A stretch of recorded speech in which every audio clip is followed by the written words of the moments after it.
Happy Friday, and welcome here to another edition of Husker Online. Headlines, Sean Callahan, Steve Sipple, and Husker Online Headlines this week, again brought to you by Zipline Brewing.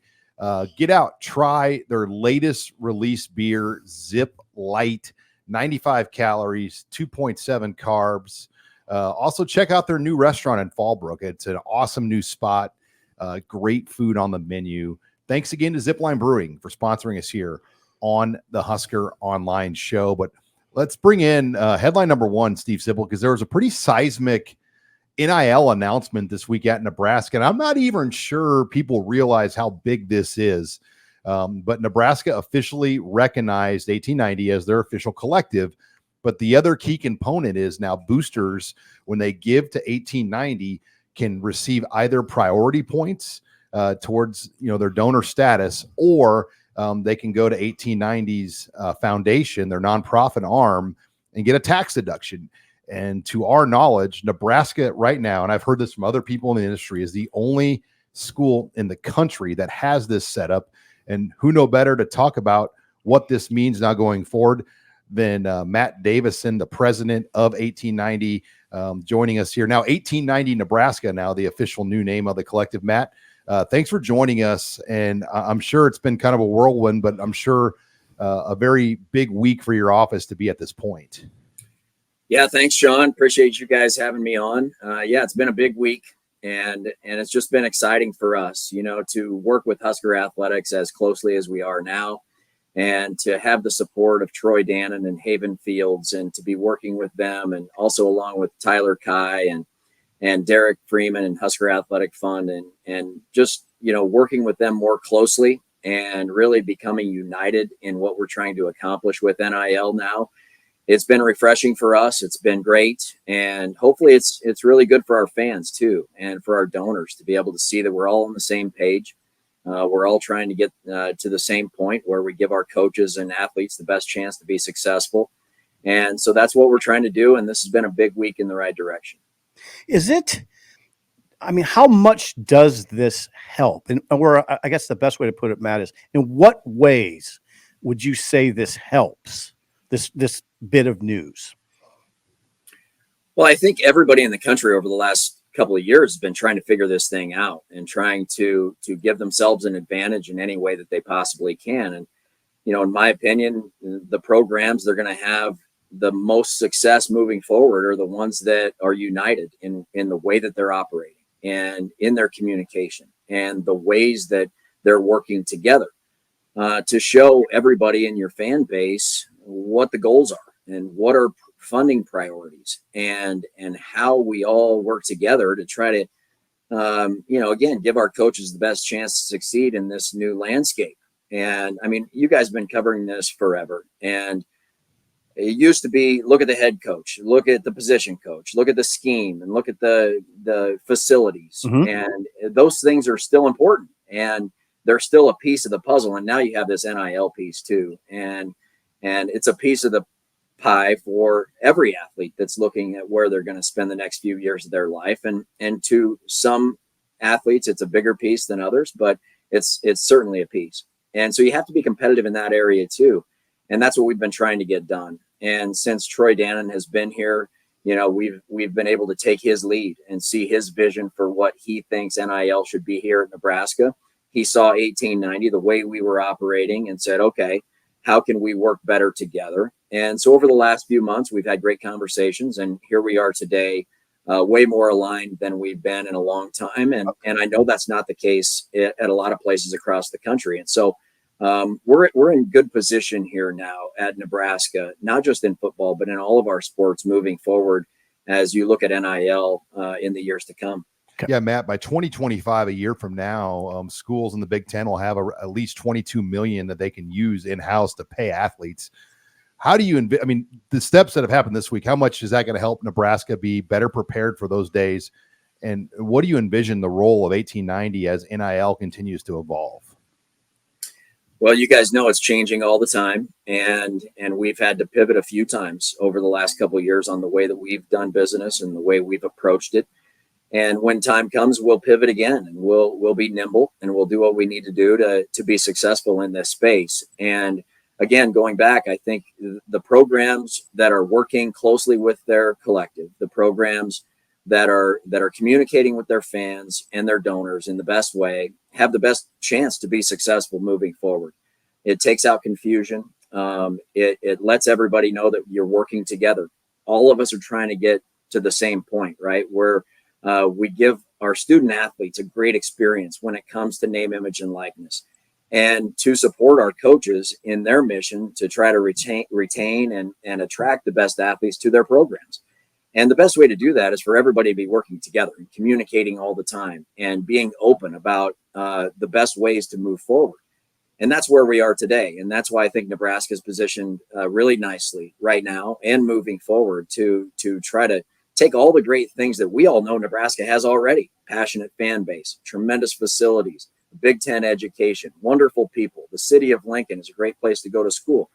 We all know about those things. Now you add NIL into that, and if we can be great at that, then why not Nebraska? And I think that's why we're positioned well moving forward. So you're, in a sense, you've brought the operation in-house. What Sean has written is that fundraisers can close NIL gifts and receive benefits through the athletic department. How integral is that? What does that mean? What does that mean in layman's terms? Well, one of our biggest challenges over the last couple of years has simply been the educational factor of NIL. You know, a lot of people, I think, want to help. They don't know how. They don't know exactly how it works, especially when you don't have the same message coming from the athletic department. And how does that relationship work? And there's just always a lot of questions about that. And hopefully some of those concerns and those questions have gone away to some degree this week when people see how closely we are working together with athletics.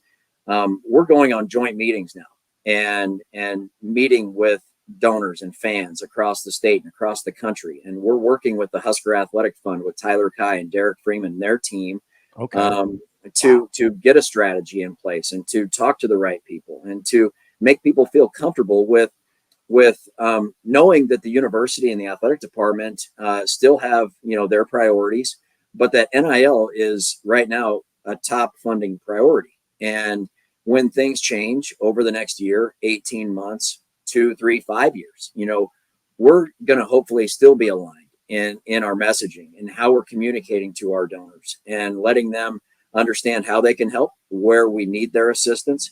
And so that's been a big change over the last few months, working with them so closely. We've had a great relationship with the athletic department the entire time because we've all worked together. I was in athletics. Right. Joe Seelig, who works here at 1890, has been around athletics for a long time as well.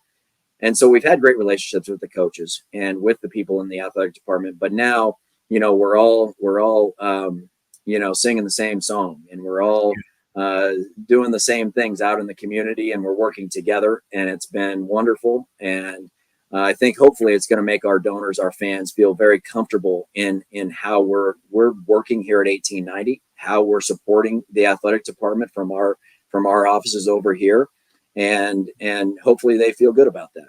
Matt, this relationship as well has opened up some new possibilities, and we saw one of them get released this week.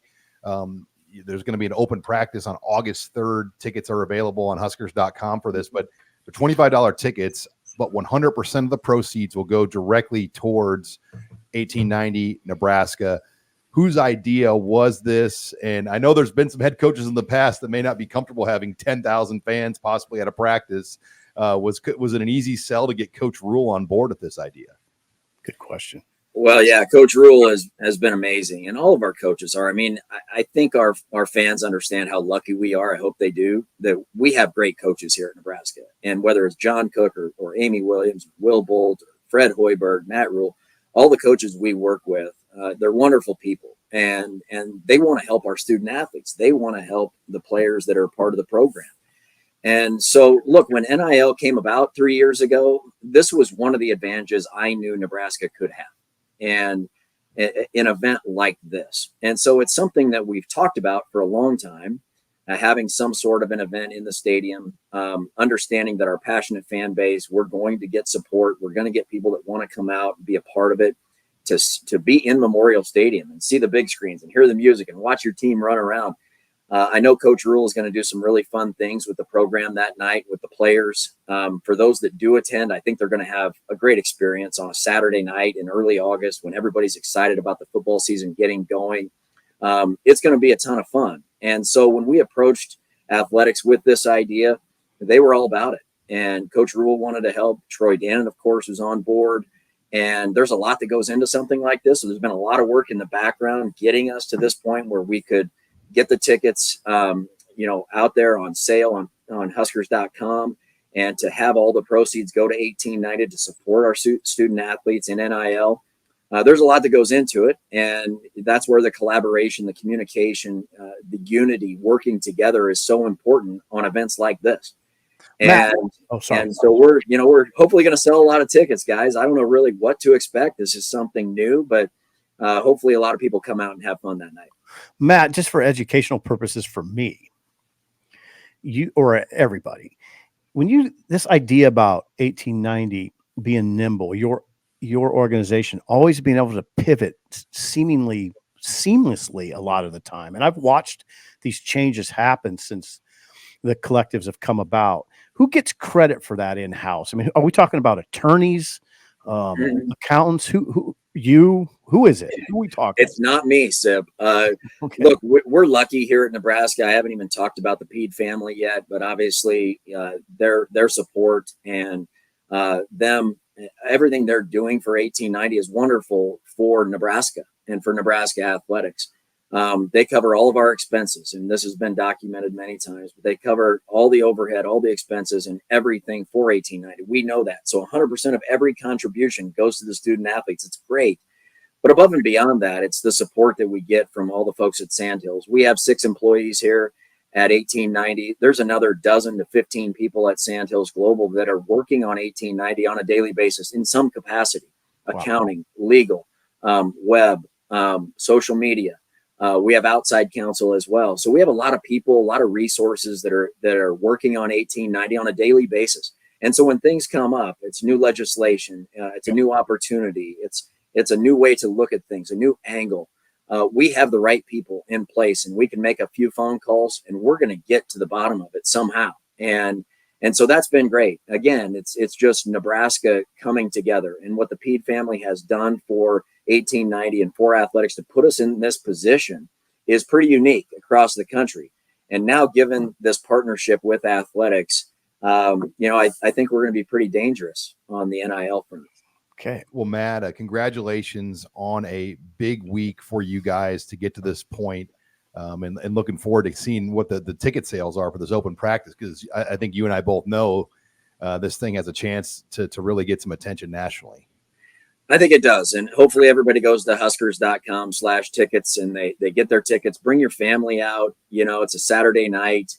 By the end of it, they'll have the lights on. You'll hear some music. You'll get to watch your team in action, getting ready for the season. I want to thank Coach Rule and everybody over in athletics with Troy Dannon and his team and everybody for making this happen. And hopefully a lot of people come out and watch practice and know that their support is going to go back to building the best team we can get, and to put the best product on the field we possibly can. And thank you to you guys for your support and bringing more attention to the event on August 3rd. All right. Well, thank you again to Matt Davidson for joining us here on Husker Online Headlines. Sip, before we head to number 2, big announcement. I mean, just when you think about what all this means, I don't think people quite grasp, and I wrote this in Tunnel Talk this week, just this relationship Nebraska now has where donors can be incentivized to give to NIL, or they can get the tax deduction. Right. So it's an unbelievable combination that no other school right now has been able to put together. So this is a really big deal for Nebraska. Well, Sean, and you've written it, and we've talked about it a little bit. Now, first of all, we did undersell this news. We did. I mean, the whole market. Yeah, the whole market, and including us. Now we're making up ground today, which is good. It's people hear this all the time, but it's true. Nebraska built itself into a blue blood, a power, by being on the cutting edge of weight training, nutrition. Now, what you're seeing, and this is great news, is Nebraska on the cutting edge of a critical element in college football. This is exciting. Nebraska is on the cutting edge. You talk Other to people came to me and told me this. That wasn't like we're just saying this. Like other No. people from major programs have said this to us. Right. So that part's exciting. I think continuing to educate people on 1890 is important. I don't think that people know how much Sandhills, for instance, is involved. Matt said they have how many people working daily? Like Besides 6 full-time employees, 12 to 15 other people. 12 to 15 people at Sandhills. I mean, we're talking, like Matt said, I'll just repeat him, legal, web, accounting, all that stuff is critical. This is not, I've said it before on our shows. Starting a collective is no joke. I mean, it's the tentacles move in different spots, and you have to be covered up. You have to have all your bases covered. Just me and you couldn't start a collective without the help of attorneys, accountants, web designers, you name it. And Nebraska can do it. And we've discussed the struggles over the last couple of years to get to this point. I mean, I think we're probably two of the only get to this point. Just as when, just not having this type of relationship with the school. 100. And, I don't quite, there are a lot of other people that we work around that just kind of refused to acknowledge the news of what was happening here. I mean, it was hurting Nebraska by not doing what's happened this week. Right. And now we're at this point. And I never understood that, why nobody could understand or recognize what was going on, how much it was hurting Nebraska. Right. It was Nebraska working against itself. And people that have the same platforms never would talk about it. That's true. It was bizarre to me. Well, I don't think they understood it, is what it comes down to. Or they were backing up Trev Alberts for whatever other reason. I mean, you can put it to another discussion, but that was going on too, I think. Possible. The good news is, the real good news is, and I say it all the time, Nebraska does have some disadvantages. Okay, it does. Population, right? Location. It is. I mean, people say don't make excuses, but there's just some legitimate things that you have to work against. The last thing Nebraska needs is to have to work against itself. I've watched it for years. They have worked against itself for years. This is an example on the other side of it. This is an example of an AD coming in and saying, no, we're going to work together. We're going to work together to ensure that this part of the operation, this critical part of college sports at Nebraska is taken care of, and it's streamlined, and we're pulling in the same direction. And still, instead of what, Sean? They're pulling in the opposite direction too often in this. So this is great news. It's great news if you're a Nebraska fan. That's all it is. Nebraska's NIL operation has been strong, kind of despite its athletic director, and now it's going to get strong. And if it wasn't for its former athletic director, not its current athletic director. I don't know if there's very many people that could have handled the upstream row the last 2 years other than the Pete family. I mean, very few people have the resources. And I'd say the passion and to not let the resistance they faced. I mean, they had to pay for their own advertising to fundraise in the stadium, in the arena, on the radio network, right, to raise money for the athletes. They have the wherewithal, which is important, but they have more than that. They have the gumption, they have the passion for probably Husker athletics and the state in general. So they just kept pushing, and the Peds are to be commended. As Bill Moose once legendary said, if football wins here, all boats rise. And that's everything in the state, not just the athletic department. 100. We've seen it. I mean, we've seen it happen at Nebraska. All right. Before we take it to headline number 2, again, HuskerOnline headlines brought to you by Zipline Brewing. And if you haven't tried the new ZipLite beer, get a 6-pack. Sold all over the state of Nebraska at grocery stores and gas stations that carry Zipline products, or pick it up at one of their great locations here in Lincoln or Omaha, or their new restaurant out in Fallbrook. Also brought to you by Ellerbrock-Norris. Ellerbrock-Norris has been helping Nebraska business owners protect their purpose for over 120 years with risk management solutions built for local businesses. Ellerbrock-Norris partners with you on commercial insurance, group benefits, business exit planning, safety, and more. Start thinking long-term with your business and create a risk management strategy to protect it. Are your employee benefit costs going through the roof? Talk to Ellerbrock. Are your workplace injuries skyrocketing your workers' compensation costs? Talk to Ellerbrock. hoping to retire in the next 10 years and sell the business to family or key employees or even a friendly competitor, talk to Ellerbrock. Ellerbrock-Norris is helping you protect your purpose, whether it's your business and the employees in it, your life outside of work, or your future retirement goals. Head to ellerbrocknorris.com/HuskerOnline today to get your free risk evaluation. Thanks again to Ellerbrock-Norris. All right, headline 2, John Butler now official. And, I wrote this week in Tunnel Talk. Yes, the announcement came on Thursday, but the team actually was introduced to John Butler on Sunday night when they arrived back from their week off. They had the July 4th week off. So this is not a huge secret, but things moved very quickly with the Evan Cooper news cycle to now John Butler being in charge. Yeah, it did move quickly. It moved quickly because Matt Rule knew that he was going to have to move quickly, and he's known it for weeks.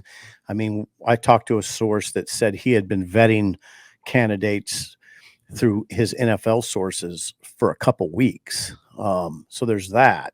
This is important, though. What you reported in Tunnel Talk is really important, that John Butler was here on Sunday night. Players came back for OTAs. They have 3 weeks left of OTAs, okay? Now, I don't know how much he can be around the players. I think you even wrote that the coaches won't be around him. I think that he would maybe at least want to eyeball him. But he's here working. That's the critical thing, because camp begins July 31, and today is July 12th. Yeah, unlike the rest of the staff, he doesn't really need a vacation. No, he's been on vacation. I mean, he's been out of coaching with the Bills. He left the Bills. Right. He's been in the off offseason. Right. It's not like he's had to recruit and run camps. Right. Exactly. He's probably wanting to be a part of these meetings. Absolutely. So he's here learning the defense, surely, which I don't think will be a big challenge for him. He's a 51-year-old guy who's coached pro and college football for 19 years or more. You can learn that 3-3-5. I think it's more important that he's here getting familiar with personnel. And I don't know how many Sean, I don't know how many coaches are around right now, but he's got to get to know a lot of people, and it all has to transpire really quickly. But yeah, he's here. That's big. There was some people that wondered why it took so long for his hire to become official. It was simply human resources. It was a process that transpires. There was no internal vexing. It was just outside people kind of getting worried, which was unfounded. Never an issue. He's here. It's big. This is a huge storyline for Nebraska. Nebraska's got a very good defense coming back. They don't need any hiccups. He's here now to avoid hiccups. I mean, he doesn't want to be a hiccup. Keep the operation moving. He has a good secondary, a lot of returning players in the secondary, veteran players. Keep it rolling. Now, I just wonder, with this new coaching rule, who will be like the other on-field people with him? Because he does control 5 of the 11 spots on the defense. Mm-hmm. And it's not just going to be John Butler. I mean, no, I don't think so. Now, Cooper, I don't know that Cooper had that person, though. Well, they couldn't. Oh. I mean, they had analysts and people in the background. Well, but now hold on. Like Josh Martin helped with the tight ends. Yeah. He was position coach last year. Right. I mean, then he got brought back down, but the new rule will allow Josh Martin to stay on the field. Yeah, I kind of confused that conversation a little bit. I mean, some of the assistants have a guy that didn't work on the field with them, but have someone kind of you can working be with much them. more public about it now, though. Bam. That's it. Like, what will the plan be there? Because it can't just be John Butler by himself. He'll have one. You got to have kind of a couple. I mean, maybe a couple people. That's a large room. Yeah, I mean, I think we're already hearing a little bit about there could be an addition with him to help him as that. I don't know how we say it now in this new the way the coaching is going to be now. They're going to add guys that can work on the field. I think he'll have someone working on the field with him. Sean, is what I'm saying. No doubt, and we'll get that announcement. Nebraska has not yet kind of put out that announcement on who the new elevated people are in terms of their titles. Right. That's coming. That's coming. I imagine we'll get that before Big Ten Media Days. And Big Ten Media Days are July 23 to 25 in Indy. I think we'll get that announcement before. In the Big Ten, we always do ours last. Like Big 12 is first. then ACC and Yeah. SEC, and then the Big Ten. So, and I like that personally. I kind of like not going. I wouldn't have wanted to be covering Big 12 media days this early in July. I got it. I kind of agree with you. Preserve I never July. thought about it. But that's I like it where it's positioned. All right. Before we go to headline number 3, again, HuskerOnline headlines brought to you again by Zipline Brewing and their new released beer, ZipLite. We're also brought to you by Omaha Steaks, and summer is in full swing. And you know what that means. Temperatures are hot, grills are hot, and the deals are even hotter than fire at Omaha Steaks. That's right. America's original butcher is heating up your summer with blazing hot deals on mouth-watering grilling favorites, guaranteed to soothe your taste buds. For a limited time, you get the scorching hot savings on legendary flavor during the hotter than fire sale at omahasteaks.com.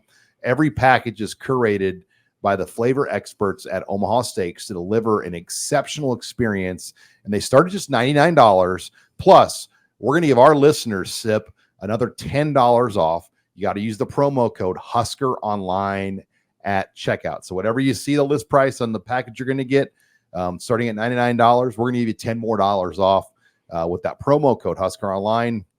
And that's good for steaks, burgers, sides, desserts, you name it. They've got it all at Omaha Steaks. Got the grill out last night again, made some smash burgers. And You did. Omaha Steaks meat. It was awesome. I think about steak way too much, Sean. I think about it way too much. Omaha Steaks. Thank you again for sponsoring us here on HuskerOnline headlines. Okay, headline number 3. Wanted to take some time to remember Monte Kiffin. Okay. The legendary defensive coordinator, former Husker player, former Husker assistant coach. And I often think about this picture, just how ahead of the game Bob Devaney was. His 2 coordinators were Tom Osborne and Monte Kiffin. Hello. Just think. That's ridiculous. Just think about That's ridiculous. that combination of a coaching staff. They won 2 national championships together. But I also think about Lexington, Nebraska, where Monte Kiffin's from. He was on a high school team that had 2 NFL Hall of Famers, himself and Mick Tinglehoff. Good God. He's a bona fide Nebraska legend is what we're talking about. In that Lexington high school team he played for, I believe only gave up 7 points in one of the years, junior or senior year, and it was with the backups in. And they were one of the greatest high school teams in that era of high school football. Yeah, Monte Kiffin passes away at age 84. He was in Oxford, Mississippi, where Lane's at Ole Miss. His son Lane Kiffin is the head. And Chris Kiffin is, I believe, in the NFL. I think so. Now, you said a mouthful there, and I hadn't necessarily thought of it that way. But Osborne, as we've covered, but I always remind people of this. Tom Osborne called plays on offense for 5 national title teams. You drilled that into my head last summer or the summer before. Called plays for 5 national title teams, 2 for Devaney, 3 on his own. And he called every play at Nebraska from 69 to 97. Okay, that's a remark. And he was a remarkable play caller. For the young people that watch these, it was something to behold to watch Tom find a rhythm as a play caller. You seldom can, as a fan, say when you're watching football, say, "Oh yeah, that offensive coordinator found a rhythm." You sometimes do. Tom did it all the time. You could see Tom settling into a rhythm as a play caller.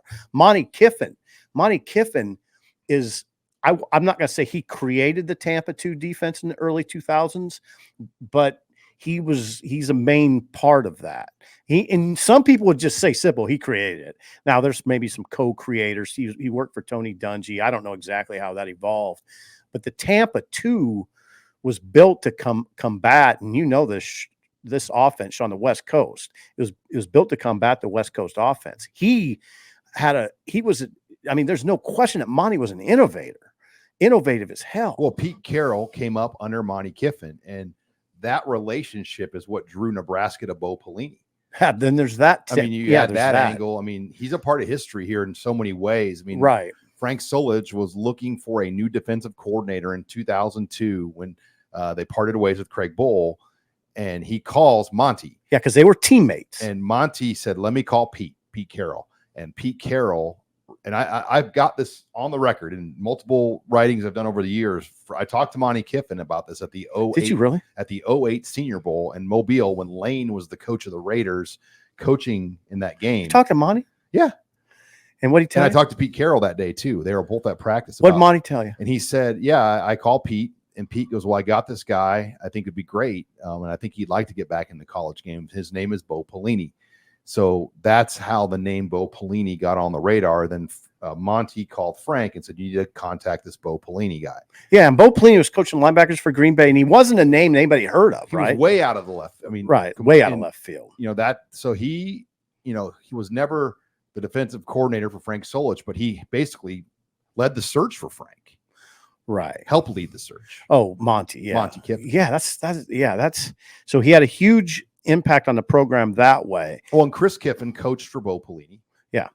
But I want to underscore one thing. Monty started his brilliant career at Nebraska as a GA, and then went on to be defensive coordinator. And that was from 69 to 76. So it encompassed 2 national titles, but he had an incredible NFL career, but it all started at Nebraska in 1966. Actually, that's when he became a GA.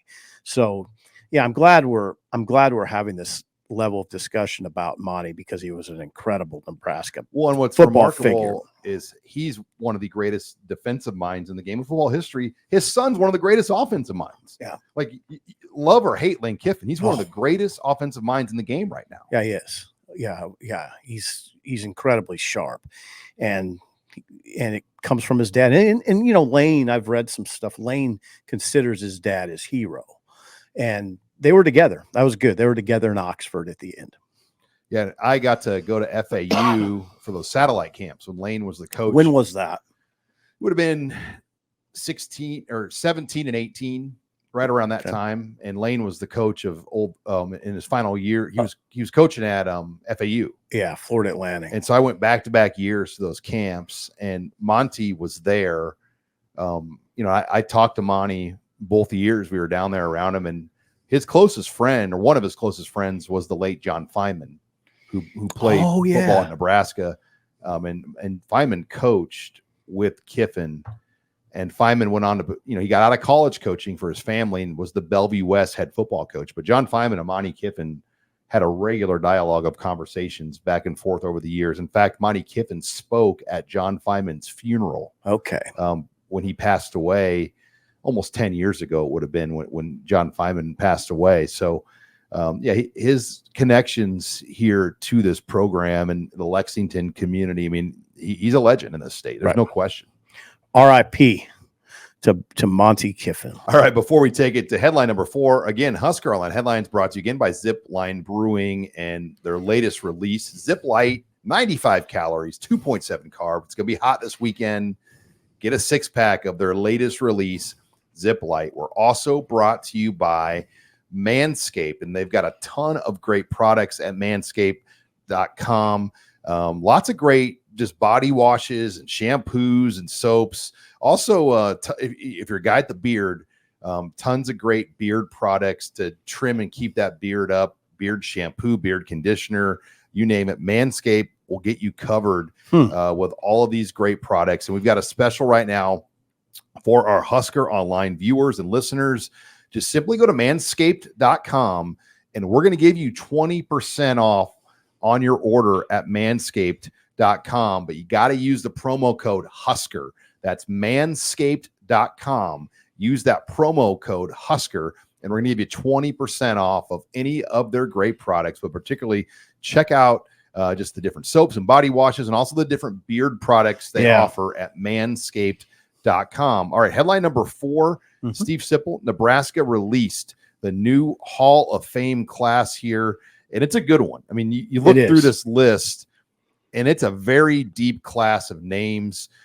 Former Huskers Kevin Leitner from the 80s, Tyrone Bird from the 90s, Terrell Farley from the 90s, Chris Kelsey from the 2000 to 2007 era, then Jared Crick and Rex Burkhead from that 2008 to 2014 era. Then Monty Johnson was inducted into the Legends category. as well as Mike Miller from the state category from Nebraska Kearney, but particularly back to those first 6 names. I mean, a lot of good former Huskers in that group. Here's the deal, Sean. I'd say Kelsey and Crick were among the 2 most intimidating players I've covered for Nebraska in 30 years. But I would say the best player in this class is Farley. Farley was an incredibly gifted, fast, explosive. I'll call him an outside linebacker, I guess. Now when I think of players, and the reason I say he's the best is because he's the type of player, if I were a fan, I would have paid to see, gladly paid to watch Farley play every Saturday. I mean, if you just look at, for instance, what he did against Florida in the national title game after the 95 season. I mean, think about what a dude he is. He had 8 tackles, he had 2 sacks in that game. Remember, Sean, you have a memory of an elephant. He tipped a pass at the line of scrimmage early in that game that he damn near caught in the end zone. 95 his first year, and then 96 was 95 was his first year, and that was by far his best year. Oh, he only had 2. He played 95 and 96. Now he was suspended for some of 96. He was suspended early in the 96 season, and then he was unfortunately removed from the team late in the 96 season. 95, he was a terror in 96 when he played. 95, he was an absolute terror. He was, like I said, he was Sean, he blocked 4 kicks. When I think of dudes, I think of guys who regular starters who play on the special teams and they block kicks, and he blocked 4 of them. So just such a small body. Like I look at Rex Burkhead on the flip side. It's hard to, I mean, of his 4 years at Nebraska, he played for 3 conference championships. It's really strong.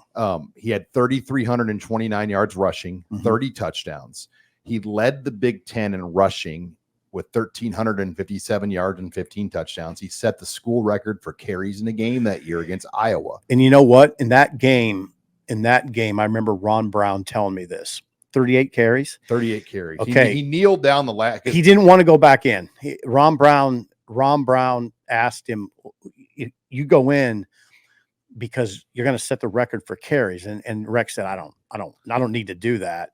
And Ron said, "You're going to get me fired. All right, go in there and just do what you have to do." And he did. He went and took a knee and got the record. Then you have the Jack Hoffman element. What Rex Burkhead did with the relationship with the Hoffman family and the exposure it gave the program. Then you add a 10-year NFL career, including the touchdown to beat Kansas City and Patrick Mahomes in Arrowhead Stadium to take the New England Patriots to the Super Bowl. 10 years as a running back in the NFL is I'm not going to say remarkable, but that tells you a lot about him. 10 years as a running back in the NFL. That's not easy to do. What I remember about Rex too, his 40 was not elite. It was like high 4.6, low 4.7, but his pro agility, the side-to-side running, was one of the tops in the NFL combine. Elite. And he had a great vertical. Yeah. So in the pros, you're not going to run 40 yards free very often. No. But it's the cut back and forth, the vision that he had. And, he could have made a run at being maybe the all-time leading rusher at Nebraska if not for injuries. Yeah. That's true. I mean, that last year where Abdullah took the reins when he got hurt. Amir Abdullah. But then Rex got to come back for the bowl game against Georgia. I mean, he ran really, really well. And what do we remember Rex for? Find the sticks. He would find the sticks and get tough first downs. He had a knack for it. And he's just a great football player. And Jared Crick, I'm not sure, like on his high school team, it was a really, really good team in Cozad. They had Luke Pinkelman, who ended up being the Big 12 shot put champion on that team. Okay. And then they had Crick, and then they had another running back, last name Love. I think he went on to play Division II. Okay. But Crick didn't get a lot, but I always viewed him as the best prospect on that team coming up. And then he went on to he had the sack record in a game. He had the most sacks in a game, 5 sacks. He played with Sue. I don't even know what to say about that. Crick and Sue played alongside each other. I mean, it's no wonder that defense was so good, right? Crick had 15 tackles for loss and 9.5 sacks in 2009. 2011, unfortunately, his final year, he got hurt. Right. So he wasn't all the way there, but He's the last Nebraska football player to appear on the cover of Sports Illustrated. Mhm. Now, I mean, is that a thing anymore? No. I mean, because the magazine doesn't even come out weekly. I don't even know if it comes out anymore. I don't know if it does at all. I mean, it barely comes, but it was a big deal. It was a huge deal. Right. Yeah. You waited for Sports Illustrated to get to your house every week. I got mine on Thursdays. I still remember how excited you'd be when you get it on Thursdays. Oh, yeah. It was exciting. Yeah. No doubt, Sean. So, yeah, no, you're right. It's a very strong class. Kelsey, we talked about him already, but Kelsey was one of the most intimidating interviews. I can remember he would often wear fatigues like camouflage pants and boots. I don't know if he was in the National Guard. I don't think he was. I think that was just his style, but he was a very intimidating figure. He was different than his brother, I thought. He has an older brother, right, Sean? Chad Kelsey. Oh, yeah. And he's a Hall of Famer. He's a Hall of Famer. He was different. He didn't have the hard edge. He was a great player. He didn't have the hard edge that his younger brother had. Older.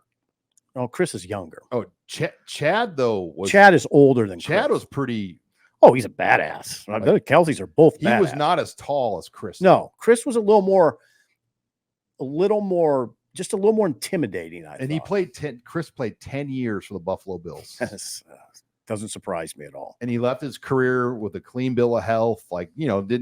Didn't go through any major body trauma. I mean, he's doing when you see both Kelsey brothers, they look great still. And you're like, wow, imagine those guys playing at Auburn High School. Yeah. Well, right. I'm glad I didn't have to play against him. All right. Headline number 5. Before we get to that, again, we're brought to you by Zipline Brewing and their latest beer, ZipLite. Give it a try here. It's their newest release. Get on out. Try their new restaurant as well in Fallbrook. Outstanding menu. Lots of variety between sandwiches, steaks, you name it, appetizers. Get out to Fallbrook. Try the new restaurant with Zipline out there and get their latest beer, ZipLite. Also, if you're not a member of Husker Online, make sure you give us a try. We'll give you 2 months for $1. Simply use the promo code NU1. That's promo code NU1. 2 months for $1. Okay, let's get in now to Big Ten Media Days because that is now official. Nebraska will take 3 players out to Big Ten Media Days. Steve Sipple, Isaac Gifford, Ben Scott, and Ty Robinson will be the 3 players that will represent Nebraska at Big Ten Media Days. Yeah, 2 defenders and an offensive player makes sense. The defense is the strength of the team. Those guys obviously are Gifford and Robinson are a huge part of that. Gifford led the team in tackles with 80 plus, and that he easily led the team in tackles. I love that they're taking Gifford. Gifford has, by the way, his brother, Luke, Sean, is getting ready for his 6th NFL season. Luke plays for the Tennessee Titans. And he was on my show on the ticket today saying that Isaac has a much harder edge than him. Isaac plays with a very hard edge, and he's become a very good leader. So Robinson critical on that defensive line, which is a strength with Nash Hutmacher and Jamari Butler, and others. But those are the 3 main guys. Robinson comes off a career best year alongside Nash, who also had a career best year, and Ben Scott is just a steady center, just what you want. You don't have any problems with it. Do you remember any problems that Ben caused last year at all? None. I mean, that's what you want at that position. And I think it was a really tough year because there's a lot of deserving players they could have brought. Oh, sure. Nash Hutmacher, Tommy Hill, Bryce Benhart, Teddy Prohaska. Mm-hmm. So for Matt Rule, I'm sure he really wrestled with who are the guys to bring this year because this is a team that's extremely young, but that core group of like 15 or 20 veterans played a lot of football. It's an interesting Jamari dynamic. Butler, too. I forgot to mention him. Yeah, Jamari Butler definitely could have been a guy that went to this event. Now, you say that it's interesting when we say it's a young team. It kind of is, but they got a lot of veterans in the lineup. So the dynamic is good. It's an interesting dynamic on this team. Because I don't know how many freshmen and redshirt freshmen are there on the team, Sean? I think is it 78 or 80? It's a huge number. It's like close to 80. Right. And but if you look at the starting lineups, it's veteran laden. So I think it's a good scenario for Matt Rule because a lot of that young talent, and there is young talent, can learn from these veteran players. Ty Robinson could have moved on. He's a graduate. Ty Robinson's a graduate. I think Gifford might be. I would think Gifford might be. I don't know about Ben Scott, but Robinson graduated. Yeah, this is Ben Scott's 6th year. Okay. And this is one area where NIL is a real advantage, because if you could get $200,000-$300,000 or more to come back and play one more year, that's more money than you're going to make on an NFL practice squad. There you go. And so that, to me, that's There where you like go. a guy like Garrett Nelson, I always thought made a mistake not coming back. For it would have been his 5th year, wasn't a 6th year. Because Garrett Nelson would have at least gotten that type of money to come back, more money than no money. Didn't make a practice squad. So, and he would have been a guy, but he left so abruptly on the coaching change where, to get all these guys, but even to get Bullock back. I mean, John Bullock wasn't a slam dunk. No, it wasn't a slam dunk. And he's critical. He's a starter, probably. I mean, he's a probable starter. Another one that left, I was surprised a year ago, was Colton Feast. Yeah. I mean, he could have helped them at least. He had a good job lined up. But, and it might have been that. And I think he knew what his body was capable Right. of. Some of the guys are played out from a body standpoint. They're just they're kind of wrecked, some of them. It's a lot of weight. Yeah. Oh God. To put on your body. I mean, he had to probably fight to put on 40 or 50 pounds in his career. Yeah. I'm not saying that Colton was wrecked physically. I don't know that he was, but some of them are. It's freaky when you see, like, I'll give you an example. Ty Steinkühler. When you see him now, like, he looks skinny. Interesting. He was a brute. Yeah. I mean, it tells you how hard these guys have to train and eat to get to that, to get up to their battle weight. Yeah. It's football's. I was talking to Gifford today, and he said something really interesting. Football is difficult from that standpoint, but it's just difficult from a lot of standpoints. Mental standpoint. He said every year, this time of year, he feels anxiety. There's a lot of anxiety because camp's coming. They're 2 weeks out of camp. I think that we, as media and fans, we got to understand that. Coaches feel that too this time of year, Sean. This is it, baby. I mean, it's coming. This is their time. And there's a lot that goes into it, as you know. And I think that's why we enjoy covering. That's why I enjoy covering football so much, because the challenge is so enormous. And it's fairly complex. And these guys are elite. I mean, we're talking about elite dudes. When you're talking about Tommy Hills and Marquise Bufords, Ty Robinsons and Giffords, they're elite dudes. I mean, it's because they're playing a really, really demanding sport at a high level. Well, and they're in a league now that's so difficult. I mean, just to even make second team all conference, right? You've got to be a dude now. I mean, I think we took some of that stuff for granted in the Big 12 and Big 8 days. But now when you're in this 18-team super conference, just to even be recognized as the top in the league is hard. Yeah, if you're a first-team All Big Ten player, you're All-American. You're knocking on the door of All-American, or you're just a flat-out All-American for sure. Yeah. And it's going to be hard. I mean, Nebraska in this league, and that's where you hope 1890 and these NIL things they're pushing forward will help them down the road. But, man, we can't say it enough. They got to win. I know they do. We can talk and sell and BS, but winning matters. It does. To me, that's a very interesting conversation, because we're not, in saying that, you are not putting pressure on Matt Rule from a employment standpoint, but it's not just at Nebraska. It's all over. It seems like winning for new coaches, winning quickly matters more than it ever has. And that's certainly the case here. I mean, he's only in his second year, and we're saying, you got to win. You got to win. Just think about, the short rope. I mean, Billy Napier at Florida. He's 2 years in. They want him out. He's sub 500. Now I think he's 2 games under. Mike Norvell is the perfect example of they let him kind of build his way. And now look at Florida State. Good point, because he struggled early. Yeah, he took some lumps the first couple of years. They didn't go to a bowl, I don't know. No, he took some lumps for sure. Napier is 2 games under. Cristobal's a game under 500 after 2 years. Cristobal, with what he's getting paid, and then just 10 years, 80 million is what he's getting. And the ridiculous NIL he has. Yeah, he's 10 years, 80 million, and he's a game under 500. I think he's a game under 500 through 2 years. Napier's a game under, or 2 games under 500, I'm pretty sure. And I've never seen in college football a schedule tougher than Florida's in my life. I've never seen it. If you would be astounded if you go through what Florida. In fact, they have not only the hardest schedule I've seen this year, 2025 too. There's no way. I would say this: if I was the AD at Florida, if he gets 6 wins out of that, I'm keeping him. Well, you know who the president there at Florida is? Ben Sass. Ben Sass. Ben, if you're listening to me, you have a lot of influence. If Napier gets to 6, keep him, because it's a remarkable schedule. It's remarkable. And Ben Sass understands football. Okay, they're non-conference. Okay, you know that Florida plays in the SEC, right, Sean? They're non-conference. Miami, they start off with Miami. They play UCF and Florida State. That's their non-conference. And then their conference is an absolute bear of a SEC schedule. Well, speaking of schedules, did you see the SEC has kind of already begun dumping some of these non-conference series? I saw that in your writing. Big 10 programs. Georgia, UCLA, 25-26, not happening now. What's not happening? That series. Ole Miss, USC, 25-26, not happening.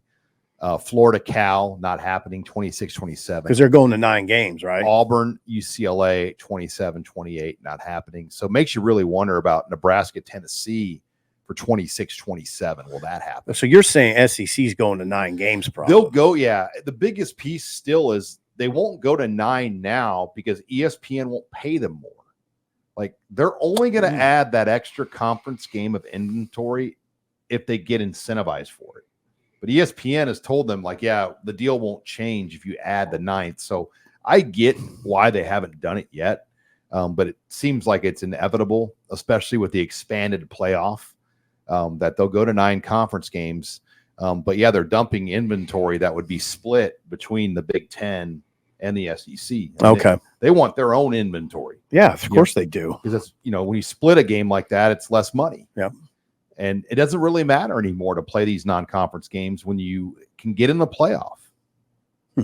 Like, you can get there's different. I mean, but you cover a head coach who doesn't want to play those. I don't think very many coaches want to anymore at all. I mean, these types of games on a 9-game conference schedule keep you from going to a bowl game. But they don't keep you out of the playoff. Well, when you can go 3 or 4 teams deep in the playoff, if you get to 10-2, you're in the playoff. It's an interesting dynamic. Bo Pelini had teams that went 10-2. They would have had a shot at playoffs back then. Yeah, I was looking at Pelini. Well, I should clarify. A friend of mine was looking at Pelini's record. And me and you have talked about this.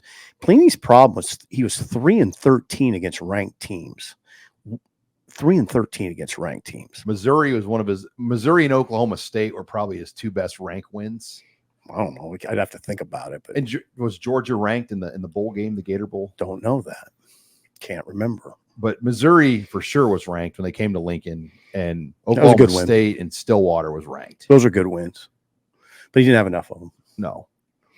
All right. Anyway, busy weekend. Robin will be back next week. He's been on the beach, enjoying a little vacay.